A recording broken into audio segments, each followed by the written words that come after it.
setor de saúde, começa agora o podcast QR Content, uma iniciativa da Quali Rede. Aqui você vai encontrar discussões sobre temas relacionados à gestão em saúde, entrevistas com administradores e gestores, médicos de referência e representantes de instituições preocupadas com o futuro e melhorias do setor de saúde. Eu sou Gisele Nader, diretora de operações em saúde da Quali Rede, e recebemos o diretor médico da AMIL, Núvio Lerman Júnior, ele está em São Paulo, e vamos falar um pouquinho sobre atenção primária à saúde e clínicas de APS. Oi, Gisele, tudo bem? Obrigado pelo convite. Para iniciarmos, Núvio, vamos falar sobre o mercado atual, qual o modelo de saúde mais utilizado no Brasil e nos outros países? Então, no Brasil a gente tem uma construção histórica, né, de um modelo que é mais hospitalocêntrico, ele não é hierarquizado, baseado nas especialidades. Isso vem dessa construção que remota ali aos anos 60, 70, quando começou a medicina de grupo no Brasil, e o sistema público já seguia também esse mesmo modelo, né? Quando a gente pensa nos países que têm sistemas de saúde mais bem organizados, né, eles têm todos os sistemas de saúde baseados na atenção primária. Um sistema de saúde hierarquizado, que a entrada principal é pela atenção primária, né, eles são descentralizados, então os serviços de saúde estão bem mais próximos à população e são de fácil acesso. Então, esses países como o Reino Unido, Canadá, Espanha, Portugal, Holanda, basicamente os países da Europa Ocidental, eles se organizaram dessa forma, né, no pós-guerra, depois da Segunda Guerra Mundial, e com isso eles conseguem ter melhores resultados, né? Então, no panorama, a diferença aí, o Brasil seguiu muito mais o modelo americano, que é baseado nas especialidades e nos hospitais, né? E isso, claro, reflete nos resultados de saúde que a gente tem. Núvio, essa é uma história longa, cultural e bastante difícil, mas hoje em dia os gestores vêm pensando na APS como uma estratégia adequada para mudar esse modelo. Como você está vendo isso? Então, a APS ela traz uma racionalidade, né, e uma sustentabilidade para o sistema de saúde, né? Porque ela organiza as demandas, traz uma previsibilidade de custos e, claro, traz também melhores resultados dos pacientes, né? Então, esses mesmos países que eu citei, quando a gente vai ver, eles têm investimentos que muitas vezes são menores, a maioria das vezes são menores, quando a gente vai falar de PIB per capita, e indicadores melhores, né, com o mesmo investimento. Então, esse formato de organização, ele traz essa custo-efetividade, e quando a gente pensa isso no setor de saúde suplementar, esse resultado também é o mesmo resultado esperado, se a gente aplicar as mesmas regras, né? Então, eu acho que acaba sendo essa tendência para que a gente cada vez mais tenha um sistema de saúde sustentável. E é uma tendência mesmo, tem muitas pessoas e planos de saúde procurando por isso. Mas assim, acho que uma dúvida que fica sempre para os gestores é como que funciona isso na prática. Como que funciona uma clínica de APS? A atenção primária, né, quando ela é bem estruturada, ela segue alguns atributos que a gente chama, né? Esses atributos, eles são divididos em atributos fundamentais e acessórios, né? Os atributos foram pela primeira vez descritos por Barbara Starfield, que é uma pesquisadora americana da Johns Hopkins. Apesar de estar num sistema de saúde que não é baseado na atenção primária, ela estudou muito os países que tinham melhores resultados em saúde. E o que ela viu é que os países que tinham um sistema de saúde mais estruturados, elas seguiam 4 passos, né, 4 atributos básicos. O primeiro é o acesso, né? Então, o sistema, o serviço de saúde, ele tem que ser acessível à população, e quando a gente fala em acessível, ele quer dizer também não só de estar próximo, né, geograficamente próximo, mas também de quando a pessoa procurar esse sistema ou essa clínica, ela ser recebida de forma facilitada. Então, a pessoa ser ter seu problema resolvido sem muita burocracia. Então, o primeiro atributo é o acesso. O segundo atributo, e um dos mais famosos, que é a coordenação do cuidado, né? Isso quer dizer que a atenção primária ou a clínica, a equipe que está acompanhando essa população, ela tem que coordenar o cuidado do paciente, tem que saber o que está acontecendo com esse paciente, mesmo quando ele tem que ir em outros especialistas ou quando tem que frequentar ou dos serviços, é uma questão de responsabilização. Ele passa a ser o responsável pelo que está acontecendo por aquele paciente e ele é o integrador, ele integra tudo o que está acontecendo e vê o paciente como um todo. Então esse é o segundo atributo. O terceiro atributo a gente chama de integralidade, né? Que é você conseguir resolver a grande maioria dos problemas nesse nível de atenção, no nível da atenção primária. Então essa clínica ela tem que ser resolutiva e aí a gente traz um fator que ela é multiprofissional, né? Então quanto mais profissionais fizerem parte, né, do cuidado do paciente, profissionais que eu digo além do médico, né, enfermeiro, os técnicos de enfermagem, algumas vezes nutricionistas, psicólogos, essa clínica consegue ser mais integral e mais resolutiva, então ela consegue dar conta da maioria das demandas da população. E o quarto grande atributo é a longitudinalidade que a gente fala, que é o acompanhamento do paciente ao longo do tempo. Então você desenvolver um relacionamento entre profissionais e pacientes e fortalecer esse vínculo traz melhores resultados em saúde. Tendo esses 4 atributos, a atenção primária ela é bem feita e bem conduzida, mas daí tem mais 3 atributos que a gente chama de atributos acessórios que podem melhorar a qualidade da atenção primária, que é ter uma orientação familiar, né? Então a gente ter o envolvimento da família, né, no cuidado e ter o conhecimento sobre a questão familiar do paciente, a orientação comunitária, que é conhecer a comunidade, o local onde o paciente está inserido, o trabalho e outros locais.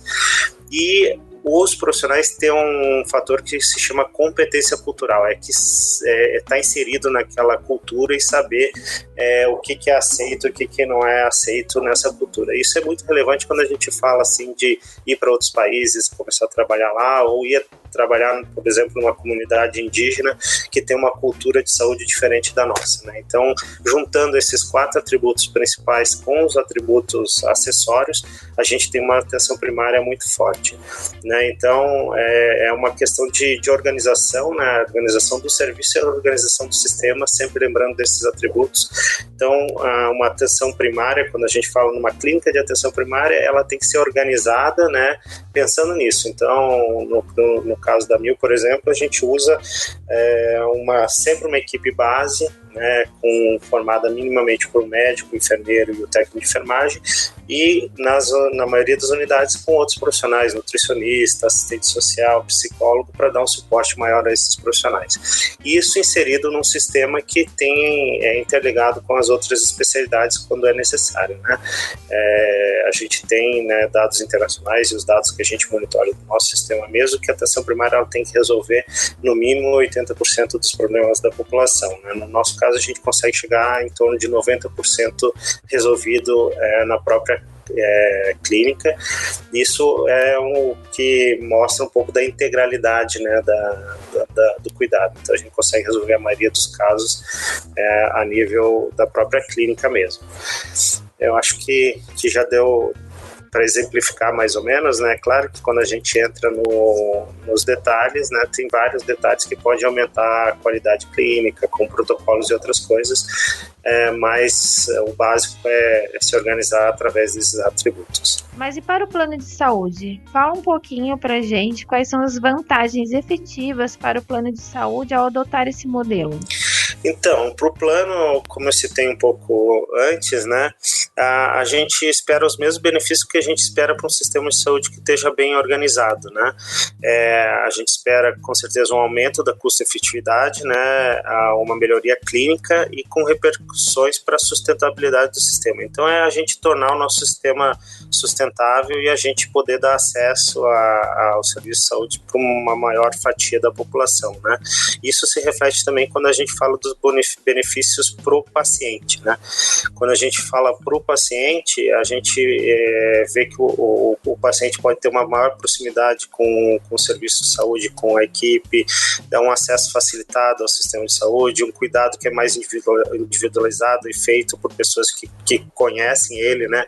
Um aumento do vínculo e da confiança nos profissionais de saúde.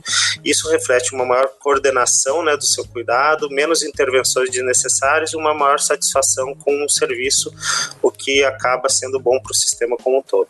Novo, lá no início você falou um pouquinho sobre o modelo atual praticado no Brasil E esse modelo é muito aberto. Ele é livre escolha para o paciente. E a atenção primária, ela requer que a pessoa se vincule com uma equipe de saúde.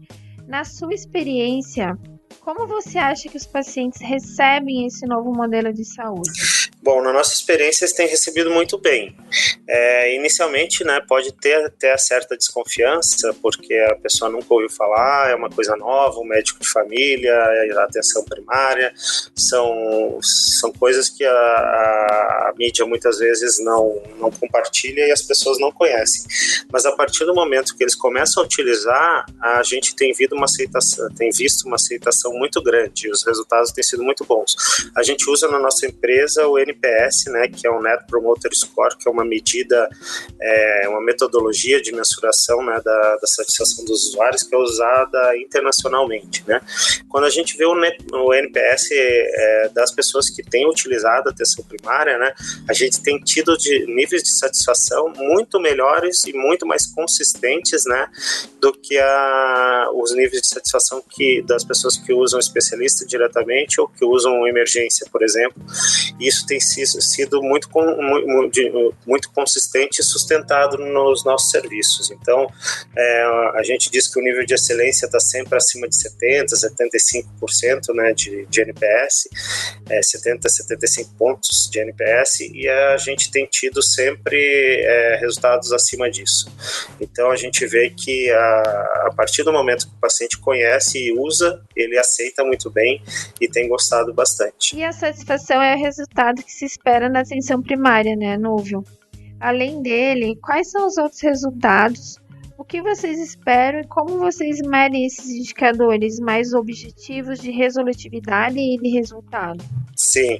Bom, o que a gente espera da atenção primária é que ele responda ao que a gente chama de triple aim, né, que são os sustentáculos quando a gente pensa em qualquer iniciativa de saúde, né. Primeiro, que ele promova um melhor resultado clínico, isso a gente tem alcançado, uma maior satisfação do usuário, que é o que a gente falou anteriormente, tudo isso, claro, a custos mais racionais. Então, a gente sempre olha para esses três fatores e tentando responder esses três fatores. E a gente usa aqui como métodos de mensuração, né, os indicadores que são utilizados internacionalmente, né, já estão consagrados. Os principais são as internações por condições sensíveis por atenção primária, né, que são um grupo de internações que, se a pessoa estiver bem cuidada na atenção primária, ela não vai descompensar e não vai internar. Por exemplo, diabetes, hipertensão, insuficiência cardíaca congestiva e outras, né? Se a atenção primária cuidar bem e se a pessoa estiver sendo acompanhada, ela acaba não descompensando e não internando. O segundo é o nível de resolutividade, né? Qual a porcentagem de pacientes que vão à atenção primária precisam ser referenciados para outros serviços. Então, como eu disse anteriormente, o ideal é que fique sempre acima de 80%, que se resolva mais de 80% dos problemas na atenção primária. A utilização de pronto atendimento ou pronto-socorro, é claro que a gente mede isso dentro do horário de atendimento da atenção primária, né? Se a pessoa está sendo acompanhada pela atenção primária, ela pode resolver as urgências mais leves que seria de pronto atendimento ou PA na própria atenção primária. Então, a gente sempre quer que a maioria desses problemas sejam resolvidos na atenção primária, a pessoa não precise buscar emergência para isso.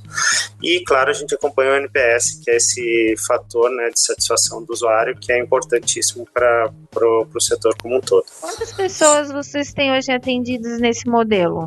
Bom, a Amil a gente acompanha mais de 300 mil pessoas já por equipes de atenção primária distribuídas em 11 estados, né? Hoje a gente tem mais de 40 unidades, entre unidades próprias e unidades contratualizadas, né? Então a gente continua expandindo e a meta é sempre estar aumentando o número de pessoas acompanhadas. Voltando um pouquinho, como é que foi para você, em nome da Amil, decidir por essa estratégia? Quais foram os aspectos que vocês consideraram? Porque é um longo caminho até chegar realmente a efetivar a atenção primária à saúde. Na verdade, a estratégia já estava em curso quando eu ingressei na Mil, né? Eu entrei faz 1 ano e meio, a estratégia já começou faz quase 3 anos, mas a escolha, assim, foi muito racional, né? A busca, pelo que vem dando certo internacionalmente, do que tem sido feito e que claramente dá resultados, né? Experiências internacionais, e a ideia é transformar o setor para fazer o setor mais sustentável, né? E com isso que ele seja mais acessível ao maior número de pessoas possíveis, né? Então, se a gente não pensar em trazer o setor para que ele seja mais acessível, né, a sustentabilidade dele fica em xeque como um todo. Então a ideia foi essa, de entregar, né, melhor qualidade clínica, uma melhor satisfação com uma melhor efetividade também. Então, com isso, você considera que a atenção primária à saúde é um modelo a ser priorizado? Isso, com certeza, é uma tendência para o setor como um todo, né? E eu penso que essa tendência deve ser fortalecida nos próximos anos, porque há uma necessidade premente dessa sustentabilidade, né? Como eu tinha citado anteriormente, e quem não se adaptar a isso vai ter dificuldade nos próximos anos. Eu acho que cada vez mais forte a gente tem que estar trabalhando para um sistema de saúde mais sustentável e mais acessível para todos. Núvio, muito obrigada. Infelizmente, nosso tempo está chegando ao fim, mas você quer deixar mais alguma coisa, nos colocar mais alguma informação sobre a atenção primária que você entenda que seja relevante para o mercado, para os gestores e para aqueles que estão nos ouvindo? Bom, eu acho que a gente já abordou bastante, bem amplamente o tema, né? Eu queria mais agradecer a oportunidade de estar aqui falando com vocês, né? E me colocar à disposição para quem quiser tirar qualquer dúvida, o meu contato vocês podem colocar à disposição. Muito obrigado. Nós que te agradecemos, Núvio. Também estamos à disposição. Gostei muito de conversar contigo. Obrigada mesmo. A QualiRede tem 5 clínicas de APS espalhadas pelo Brasil. Caso queira conhecer mais sobre o nosso trabalho com atenção primária à saúde, visite nosso site www.qualirede.com.br. O podcast QR Content é uma iniciativa da QualiRede, líder na gestão em saúde. Saúde é tudo para a QualiRede. Acompanhe os podcasts e conteúdos das nossas redes em qrcontent.com.br.